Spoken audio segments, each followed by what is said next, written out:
Mga bro, isang malaking balita na naman ang dumating. Ayon sa mga ulat, muling nagbukas ng pinto ang Trump administration para sa military aid ng Pilipinas at iba pang bansa.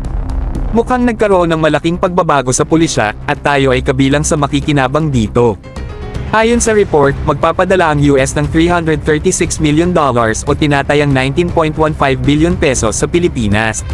Kasabay nito, may $870 million para sa Taiwan at $21.5 million para sa Ukraine. Ibig sabihin lang nito, kinikilala pa rin ng US ang strategic role natin sa Indo-Pacific at ang pangangailangan nating palakasin ang ating depensa. Ngayon ang tanong, ito ba'y bahagi ng $500 million grant na ibinigay noong Biden administration? May posibilidad na ang ilan sa halagang ito ay nailabas na bago pa man i-freeze ni Trump ang foreign aid. Pero, kahit ano pa man, ang mahalaga dito, may darating na pondo para sa ating sandatahang lakas. Mga bro, kung tuloy-tuloy ang ganitong suporta, hindi lang tayo makakakuha ng bagong military assets kundi mas mapapalakas din natin ang ating kasunduan sa US. Malinaw na ang ating security partnership ay hindi lang pangpapel, kundi talagang may sustansya at may aksyon.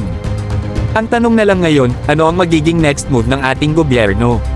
Sana ito'y ma-maximize para sa mas epektibong defense capability upgrade. Sa laki ng pondong ito, maaari tayong makakuha ng mas modernong kagamitan para sa ating mga sundalo. Tuloy-tuloy lang pagpapalakas ng ating military dahil sa hinaharap magbubunga lahat ng ating paghihirap para sa Pilipinas. Exciting times ahead, mga bro. Stay tuned, dahil siguradong may susunod pang malalaking developments pagdating sa ating depensa. Keep up the good work, Philippine Armed Forces.